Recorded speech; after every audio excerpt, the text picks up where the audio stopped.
अज्ञान पूर्वक देखना, यहाँ जयपुर है जगदीश जी, जयपुर में चट्टान तोड़ने का काम भी होता है, तो मजदूर 24 घंटे में से 15 घंटे पत्थर तोड़ दें, पत्थर तोड़ते मिल जाएंगे माँ, और वो गिट्टी बनाते मिल जाएंगे। ऐसे ही कहीं आप गिट्टी तो नहीं बना रहे? मेरे को तो पत्थर तोड़ने से मतलब है, मैं पत्थर तोड़े जा रहा हूं। और वहीं रुपेश, यहीं आपको जयपुर में मूर्तिकार मिल जाएंगे, मूर्तिकार मिल जाएंगे। वे उसी चट्टान में से छेनी हथौड़ा लेके और भगवान की प्रतिमा गढ़ देते हैं। ऐसे कलाकार कुछ ही दिखते हैं जो पत्थर से मूर्ति गढ़ देते हैं, नहीं तो सारे लोग अज्ञान दशा में। शक्ति तो वही थी, यानी शक्ति वही थी, लेकिन अज्ञान पूर्वक काम में शक्ति वही है। आशीष, जितने लोग बैठे सबके पास पंचम काल का ही सैनन है और वही शक्ति है, लेकिन कुछ लोग मूर्ति बना के बैठे हैं और कुछ लोग पत्थर तोड़ने में लगे हैं। रुपेश, किसके लिए ताली बजाइए? पत्थर तोड़ने वाले के लिए या मूर्ति बनाने वाले के लिए?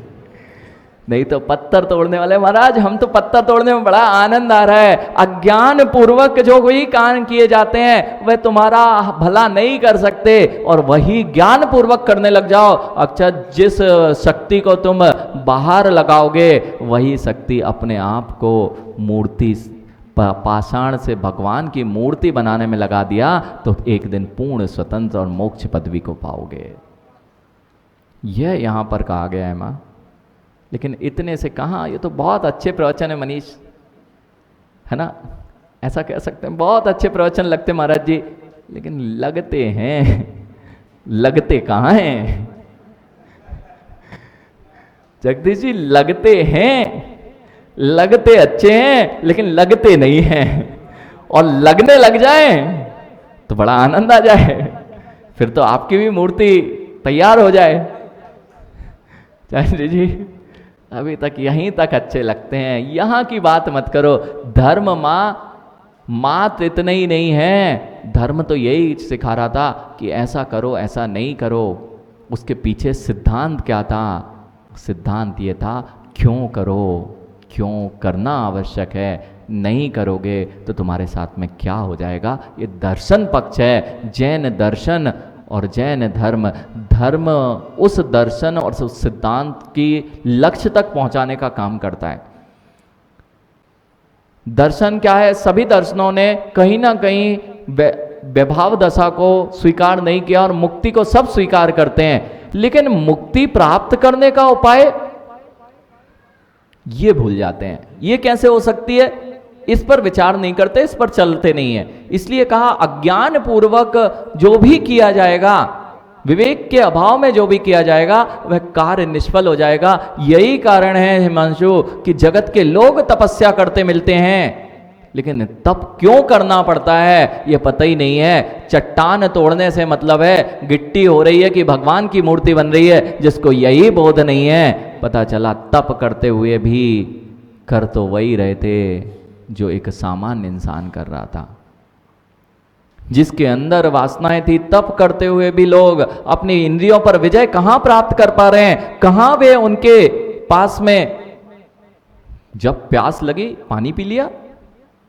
जब नशे करने तक की आदत को लोगों ने तप में स्वीकार कर लिया, नशा करने को मां तप में स्वीकार कर लिया। और जगत के सबसे श्रेष्ठ साधकों में यदि कोई नाम आता है, उनका नाम दिगंबर योगी है। और हमारे लोग ही जब इस परतंत्रता को, इस स्वतंत्रता को समझ नहीं पाते, तो वहां खड़े मिलते हैं जहां लोग जिन गुरुओं के पास में आना चाहिए उनको छोड़कर जहां पूरा जगत बैठता है उनके पास तो नहीं आते, लेकिन वहां बैठे मिलते हो जो आपके गुरुओं के चरणों में बैठे मिलते हैं।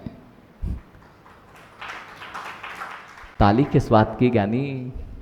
ऐसे ही करते हैं। इसलिए अब समझना मां, स्वतंत्रता क्यों जिन दर्शन के सिद्धांतों को लोग स्वीकार करने में कभी हिचकिचाते नहीं? क्योंकि जैनियों के लिए जैन दर्शन है ही नहीं। राहुल जी, जैनियों के लिए जैन दर्शन का निर्माण ही नहीं हुआ है। जिन सिद्धांत प्राणी मात्र के लिए एक से थे, प्राणी मात्र के लिए एक से हैं और प्राणी मात्र के लिए एक से रहेंगे। जो इनके अनुसार चलेगा वह पूर्ण स्वतंत्र हो सकता है। जैनी स्वतंत्र होंगे, जैनी मोक्ष जाएंगे, ये निश्चित नहीं है। जो जिन धर्म के सिद्धांतों को अंगीकार कर लेगा, जिन धर्मों के सिद्धांत कहें या अपने जीवन की वैचारिक उत्कृष्टता को, अपने जीवन में आत्म उत्थान को और आत्म उन्नति को देखने लगेगा, वह विश्व का 3 लोक का नाथ बनकर इस लोक के शिखर अग्र पर विराजित हो जाएगा। यहां तक कि पंडित जी त्रियंच भी जैन हो सकता है और होता है, और हम जैन होकर जैन नहीं हो पाते हैं। त्रियंच अपना जिन कुल के सिद्धांतों पर श्रद्धान करके और यहाँ तक कि उस पर आचरण करके एक शेर महावीर हो सकता है, तो क्या हम जिन सिद्धांतों में जन्म लेकर भी उसका आचरण ना करते हुए नारकी तो हो ही सकते हैं। त्रियंच शेर महावीर हुआ कि नहीं? किससे हुआ? जैन कुल में जन्म लेने से। मां, जैन कुल में जन्म लेने से आपकी मुक्ति होगी। जैन कुल की जन्म लेने से नहीं। देखना अक्षत, वो शेर के पास भी 2 लोग थे और तुम्हारे पास भी 2 दिखाई दे रहे हैं। महाराज जी, शील सागर जी देखना नहीं चाहिए कितने लोग आए हैं। हिमांशु, अक्षत, हर्षित, अगर मुनि बनो बेटा और प्रवचन के लिए बुलाया जगदीश जी ने, तो ये मत बोलना देखो कितने लोग आए हैं फिर देखते हैं चलते हैं या नहीं चलेंगे। बेटा एक भी व्यक्ति आया तो भी अपना काम बनेगा। और मां, 2 वक्ता और 1 श्रोता, ऐसा भी होता है। ऐसी भी सभा हुई, ऐसी सभा हुई 2 वक्ता और 1 श्रोता। और ऋषभ कहे कि देखना जब तक हॉल नहीं भरेगा तब तक जगदीश जी हम आएंगे नहीं मंच पे, पहले हॉल भर के लाओ। ऋषभ बेटा 2 वक्ता थे 1 श्रोता थे, और इतने सारे श्रोता और वक्ता हजारों भी हों लेकिन कोई काम ही नहीं बन रहा, क्योंकि लगी नहीं रही। सुनाई तो दे रही, लग नहीं रही बात। राजीव भैया, ऋषभ 2 वक्ता 1 श्रोता ने काम किया कि नहीं? 2 वक्ता के रूप में 2 रिद्धिधारी मुनिराज थे और 1 श्रोता थे। महाराज जी, इन से काम से, भीड़ से काम नहीं बनेगा। जो व्यक्ति एक भी अंतरंग में उतार लेगा, भवरलाल जी, बस ये प्रवचन का सार हो जाएगा। वही इस स्थान से ही मां, इस स्थान से ही मां, एक शेर को 2 वक्ता मिले तो शेर महावीर बन गया। ऐसे ही इतने सारे श्रोताओं में एक भी यदि कोई महावीर बन गया तो यह वक्तत्व घंटों घंटों का कार्यकारी हो गया। मां, कोई बनेगा महावीर? कोई नहीं बनेगा। देखो मैंने कहा सुनने वाले हैं, बनने वाले कोई नहीं है। सुनने वाले, बनने वाले कोई नहीं है। हर्षित बेटा, कोई बन जाओगे मां, बन जाओगे, इस पर्याय में नहीं बनोगे, लेकिन कम से कम जो ये है इस सत्य को उसी प्रकार से श्रद्धान कर लोगे तो नियम से तुम महावीर जरूर बनोगे। तुम्हारा कार्य, शेर उसी भाव से महावीर नहीं बना था, लेकिन विवेक जागृत हो गया था। अब जो क्रिया थी वह ज्ञान पूर्वक थी। अभी तक अज्ञानता में पेट भरता था, अब ज्ञान पूर्वक उपवास करा और उपवास करके ज्ञान पूर्वक, एक तो लंघन, आज नहीं खाएंगे जब तक हमें हार नहीं मिलेगा मनीष, तब तक तो हम बोलेंगे भी नहीं, मौन धारण है हमारा, और तब तक तो घर में चूल्हा भी नहीं जलेगा, तो उपवास तुम भी करो हम भी करें, तो कर्मों की निजरा हो रही ना। मां, ये अज्ञान पूर्वक किए गए कार्य हैं, और वही ज्ञान पूर्वक होता कि देखो बहुत दिनों से मैंने भोगते भोगते जीवन निकाल दिया, अब तो 4 महीने आए हैं, अब 4 महीने में जैनियों के कुलों की परंपरा हम 4 महीने भी नहीं निभा पाएंगे। हाँ, अब तो यही स्थिति सिखाना पड़ती है। कहाँ महाराज, जहाँ अष्टमी चतुर्दशी के रोज उपवास होते हों, वह तो बहुत दूर की बात है। अब तो ये कहा जाता है कि भैया अपने घरों के चौके 6 बजे बंद कर दिया करो। जैनियों के घर हैं। अज्ञान पूर्वक प्रवृत्ति, जैसे जब खाओ जब जियो जब खाना पीना करना, ये स्वतंत्रता है ना, ये स्वतंत्रता नहीं है, ये पशु वृत्ति स्वच्छंदता है।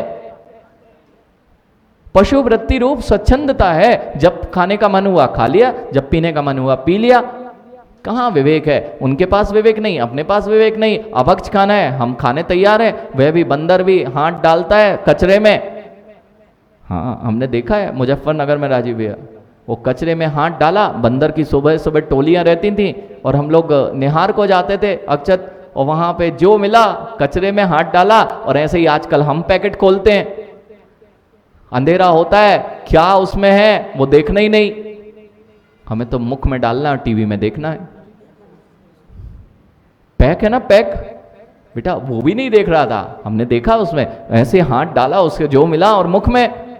ऐसे ही आप लोगों का काम है, पैक चीजें ना, पैक बिल्कुल शुद्ध है। अरे माँ, अभी इस मौसम में घर में क्या फफूंद लगते नहीं देखी क्या? आप इतने अच्छे से शुद्ध भोजन बनाए, सुबह आपने पुड़ी लेके चले थे और जा रहे थे आप, इस मौसम क्या गर्मी में आप जा रहे हो माँ, और सुबह आपने पुड़ी रखी और जैसे ही टिफिन खोला और भक्षण करना चालू कर दो, हो जाएगा ना काम?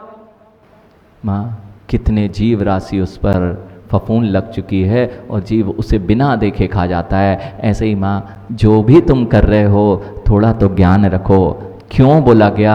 आपके ही कल्याण के लिए तो जिन शासन में ये सूत्र बनाए गए, जिन शासन का आपके करने या नहीं करने से कुछ भी नहीं होने वाला। जिन शासन में रात्रि भोजन का त्याग किसके उत्थान के लिए? जिन शासन के उत्थान के लिए बनाया गया। क्या अभक्ष का त्याग किसके उत्थान के लिए, किसके उत्कर्ष के लिए बोला जा रहा है? जिन शासन में यदि व्यभिचारी वृत्ति को छोड़ने का, ब्रह्मचर्य को धारण करने का बोला जा रहा है, तो लोक निंदा और यश कीर्ति अपनी बचा के लोक निंदा से बचना हो और यश को वृद्धिगत करना हो तो नियम से ब्रह्मचर्य, स्वदार, संतोष, व्रत का पालन करना चाहिए, अपनी आसक्ति को कम करना चाहिए। यही तो जिन शासन बता रहा है, यही तो स्वतंत्र होने का उपाय है कि मैं कर क्या रहा हूँ। कहीं भी चट्टान तोड़ते तोड़ते रुपेश दिन ना निकल जाए और पूरी की पूरी चट्टान बर्बाद हो गई, लेकिन कीमत कुछ भी नहीं मिली। और उसी चट्टान से उसी वही महाराज जी, चट्टान तो पूरी की पूरी बर्बाद कर रही। 12 घंटे काम कर रहे हैं, 14 घंटे महाराज जी, सुबह से लेकर शाम तक हमें समय ही नहीं मिलता। हम मंदिर कैसे आए? इतना समय व्यस्त है महाराज जी कि सुबह से लेके हुए शाम तक माँ पढ़ने का समय ही नहीं मिलता। क्यों? बच्चों के कपड़े धोने पड़ते हैं, अपने घरों की मलों की जो नाली है उसको साफ करना पड़ता है, और नहीं तो पुंथरियाँ धोनी पड़ती हैं मल की, उससे हमें समय नहीं मिलता। तोड़ो, पूरा पत्थर तोड़ के बर्बाद कर दो जान जी, पूरा पत्थर तोड़ के। नहीं तो हमें अपने घर की व्यवस्था, घर की क्या व्यवस्था बनानी है? यही तो व्यवस्था बनानी है कि घर में झाड़ू कैसे लग रही है तो उसकी व्यवस्था भी हमें ही बनानी है। घर की अगर नाली खराब हो गई तो वह भी व्यवस्था हमें बनानी है। इस व्यवस्था को आप लोग ज्ञान पूर्वक प्रवृत्ति कहते हैं ना। इसलिए माँ, आप भी पुरुषार्थ कर रहे हो, शायद दिगंबर मुनि से ज्यादा पुरुषार्थ एक सावक को करना पड़ता है। अभिनव, इनसे ज्यादा पुरुषार्थ आप लोगों को करना पड़ता है, इनको तो कुछ भी नहीं करना पड़ता है। कहाँ किसी के बर्तन धोना, कहाँ किसी की आज्ञा का पालन करना, कहाँ नौकरी करने जाना। बेटा नहीं आएगा तो बहुत चिंता हो जाएगी, पता नहीं क्या होगा। लेकिन आपको तो कितना काम करना पड़ता है माँ, सुबह से लेकर शाम तक, इसलिए तो समय नहीं मिलता। ये सारा काम व्यर्थ। यानी तोड़ दो चट्टाने, तोड़ दो अक्षर, ले लो, सब कर रहे हैं महाराज जी। चट्टान तोड़ने का बड़ा मजा है, आदित्य चट्टान तोड़ने का बड़ा मजा है। पत्थर और हथौड़ी तो सब मार रहे हैं, मेहनत सब कर रहे हैं, लेकिन लास्ट में कितने मिलेंगे? गिट्टी बना के ऐसे ही। ज्ञानी ऐसा मत करो, थोड़ा ज्ञान और विवेक लगाओ, उसी से प्रतिमाएं अनेकों अनेकों, और एक प्रतिमा में लाखों लाखों का फायदा। ऐसे ही ज्ञानी क्यों मेहनत कर रहे हो इतनी अक्षत कि पूरी दुनिया को दिखा रहे हैं हम दिन भर मेहनत करते हैं। महाराज जी के पास रुकने का समय नहीं है, दिन भर मेहनत करने जाना, पत्थर तोड़ने जाना है बेटा। और मूर्ति बनाने की कला यहाँ सिखाई जा रही है कि देखो बेटा, हाथ में हथौड़ी लो और छेनी लो, खराब पाषाण निकाल दो, मूर्ति तुम्हारे पास में है और उसको कीमत बढ़ा लो, अपनी ही कीमत बढ़ेगी, किसी दूसरे की कीमत नहीं। बस यही कार्य जो सीख लेता है उसका जीवन उत्कर्ष की ओर जाता है। और सब लोग यदि सीख लेंगे तो ज्ञानी उससे श्रेष्ठ राष्ट्र क्या, उससे श्रेष्ठ विश्व कहीं हो ही नहीं सकता। ऐसा लोगों ने भी कह दिया आशीष, यदि पूरी दुनिया ने, जिन रेवरेंड नाम का एक दार्शनिक हुआ है, उस दार्शनिक ने कहा यदि झांझरी जी पूरी दुनिया ने जिन धर्म के सिद्धांतों को अपनाया होता तो यह दुनिया विश्व का सबसे अच्छा स्थान होती रहने के लिए। लेकिन हमें तो जैनियों को ही सिखाना पड़ रहा है कि तुम अपने जैन सिद्धांतों को पालन करने लग जाओ। लोग तुम्हारे पीछे भाग रहे हैं और तुम अपने ही कार्यों को छोड़ के भाग रहे हो। इसलिए स्वतंत्रता दिवस में स्वतंत्रता इतनी नहीं कि तुम्हें मिल चुकी थी कुछ वर्ष पूर्व, अभी तो सब परतंत्र बैठे हैं। मूल स्वतंत्रता संग्राम सेनानी तो ये दिगंबर मुनि दिखाई दे रहे हैं, जो अभी भी लड़ाई कर रहे हैं कि शत्रु जो 148 कर्मों के शत्रु हैं, इन पर विजय प्राप्त कर ली जाए, कब तक इनके बंधन में रहें। और जिस दिन ये प्राप्त कर लेंगे फिर कहलाएंगे पूर्ण मुक्त स्वतंत्र सिद्ध और शासक, पूरे राष्ट्र का शासक। तो बहुत छोटी बात है, ये तो पूरे 3 लोक के शासक बनकर 3 लोक के अग्रभाग पर विराजित होंगे। बस इतना ही यहाँ पर समझ में माँ ये आया कि अज्ञान पूर्वक कार्य मत कीजिए, नहीं तो कपड़े धोते, लोगों को पालते, बच्चों को पालते, ये तो त्रियंच भी कर रहा है। थोड़ी ज्ञान पूर्वक भी चेष्टा कीजिए और जो अपने कार्य करने योग्य हैं उसकी ओर अपना ध्यान अग्रसर कीजिए, जिससे कि आपके जीवन में भी नियम से एक दिन मुक्ति की प्राप्ति होगी, मोक्ष की प्राप्ति होगी। ऐसा इस गाथा का अर्थ जानना चाहिए। बोलिए महावीर भगवान की